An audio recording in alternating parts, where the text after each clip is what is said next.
Kain mga kablog. Hapunan no. Ulam manok. Bagyo man, bagyo. Adobong manok oh. Kain bagyo man karon. Mahirap lang ang ulam eh. Adobong manok at saka pritong alumahan. Bagyo.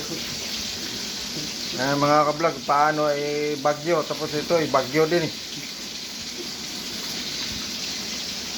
Ito ako, nagprito pa ako mga kablog oh. Oh. Ay mahirap ang panahon ngayon. Hindi kami nakapalaot na ngayon dahil nga malakas na hangin. Ito eh, ano yan, pagtsagaan na lang itong pritong nalumahan. Yun. Mahirap pag sulo kung walang nagmamahal. Akin lahat. Ako luto, ako saing, laba, maghanap ng pera, sulo light. Ganito ang buhay ng sulo light. Inabandon na sa pamilya. Itinakwel na kaya ganito na ang buhay oh. Solo na sa buhay. Solo din maghanap buhay. Pero hindi ka sana.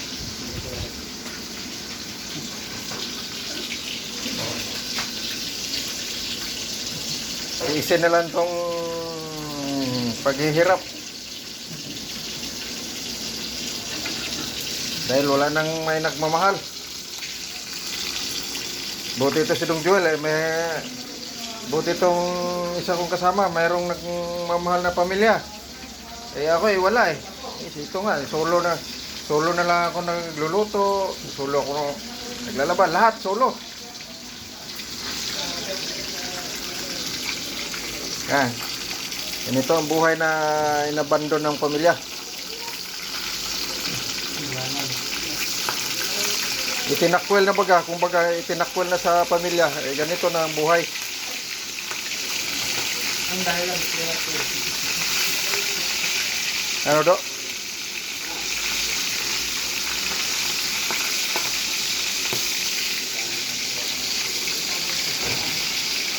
Tiisin ang lahat hanggat buhay.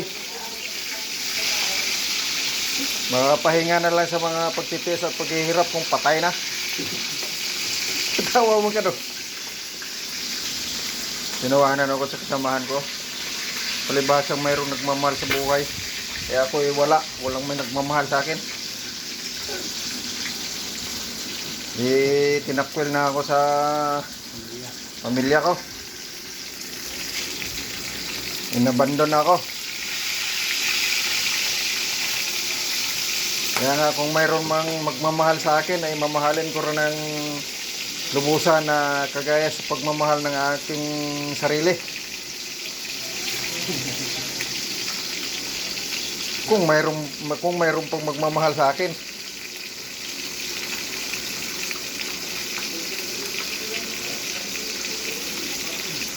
Yan ang kasabihan na pag itinakwil ka ng pamilya mo, edi itakwil mo na lang din.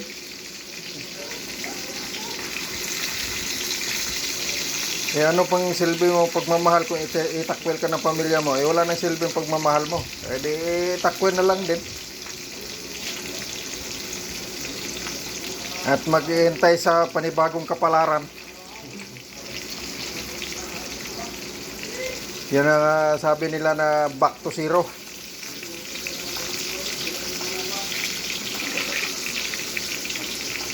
Yan ang sabi, pag itinakwil ka ng pamilya mo, itakwil mo na lang din. Ibigay mo na lang din yung kalayaan nila. Na mamuhay sila ng masaya. Na ikaw ay iniwan, inabandon.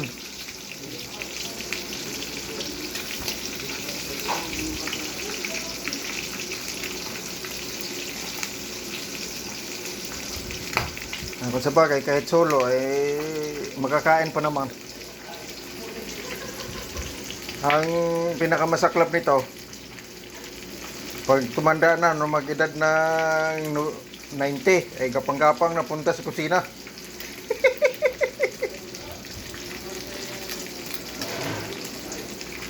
Buti ko i-adapt ka ng ano, ng DSWD. Sa Bahay Ampunan.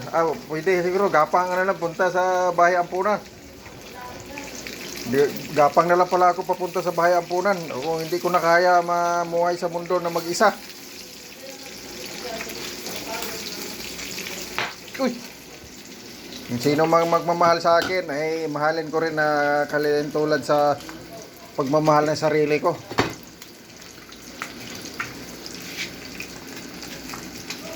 Nagbabaka sakali na lang ako. Dahil ako ay malapit na sa senior citizen.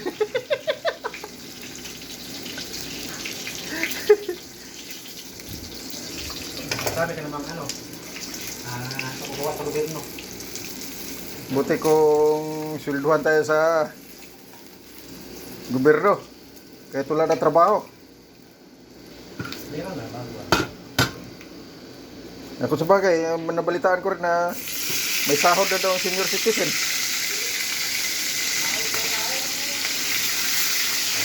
Pero hindi na ako aasa sa sahod sa senior citizen kung kaya ko pa maghanap buhay.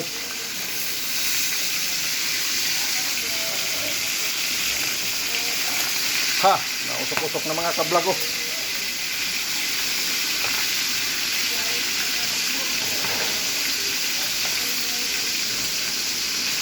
Ako sa bagay, okay man din ang solo dahil nga wala ka ng problema na papakainin pa. Sariling bunganga na lang pakainin.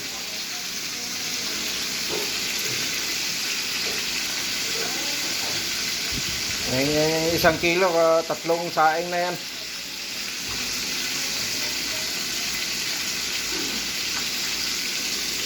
Buong mga kablog, buti itong kasamahan ko dito eh, yun o.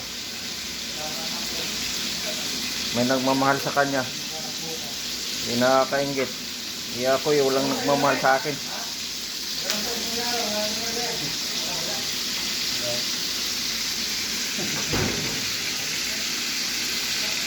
Isin ko na lang to hanggang sa pagka wala ng aking buhay. Pero nanalangin pa rin ako na kung maaari dugtungan ni Lord ang aking buhay hanggang makaabot ng kahit 100 para makatanggap ako ng award money sa gobyerno. Iwan ko rin sa pamilya kong nagtakwil sa akin.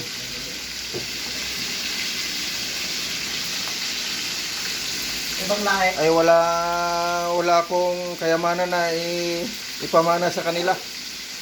Nangawakan dyan. Nangawakan na kalapang tres. Baka kaya din Aba, hindi pwede.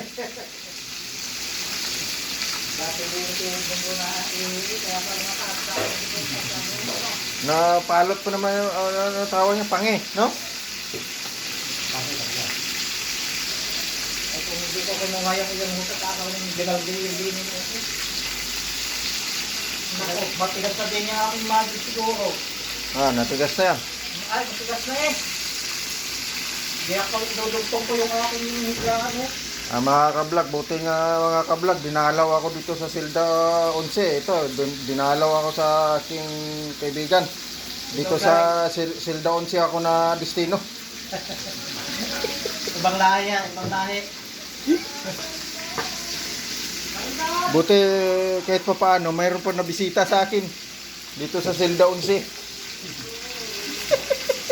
Patulog na. Ikaw dong, saan ka nga Silda dong? Dos. Silda 2 ka? Mayroon karating. Salamat dinalaw mo ako rito. Buti naisipan mo akong dinalaw dito sa Silda 11. Maraming salamat. Malamig din ang pagkain doon eh. Malamig din ang pagkain. Mayroon palang tawag na rasyon, ayuda. Pagulog eh. Dito sa Silda 11, walang tagaluto. Ako lang din isa. Ako na lahat.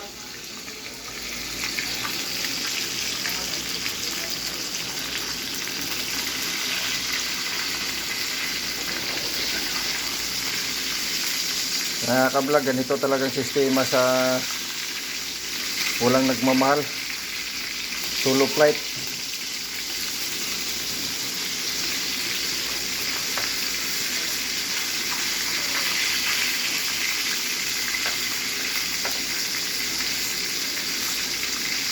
Yan ang sabi na laban lang hanggat buhay. Makapahinga lang tayo sa mga problema at pagtitiis kung malagutan na tayo ng buhay. Kaya nga kahit papaano ay nagtitiis sa hirap at pagtitiis ay tamasain natin dahil nga ay minsan lang tayo mabuhay dito sa mundo. Yan ang sabi na kahit na nagtitiis ka sa hirap, at least buhay naman.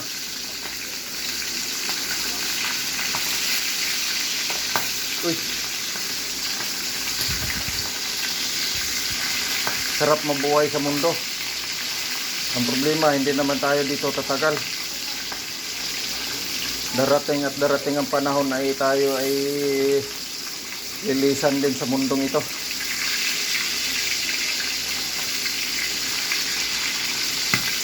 Dahil nakatakda na ating buhay kung kailan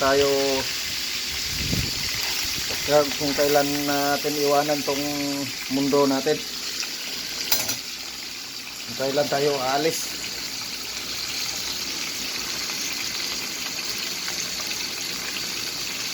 Yan, malapit na maluto mga ka-vlog ang prito ko.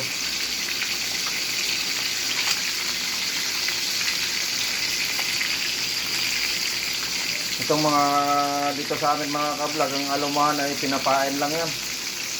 Magkano kayang kilo nito sa Pilipinas? Dito, pinapain lang to eh.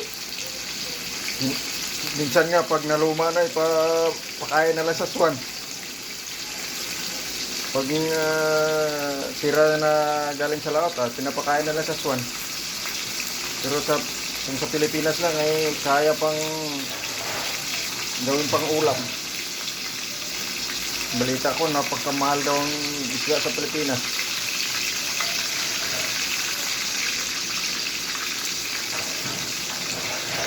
Pero dito sa amin, ito, pinapain lang to sa mga mandaragat.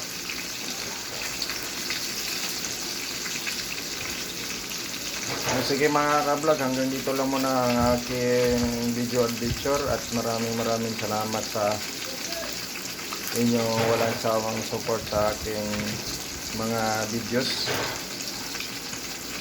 At paki-like at comment. Thank you very much to all my viewers, silent viewers, solid supporters. Love you to all mga. Susunod naman natin pagsasama. Bye bye.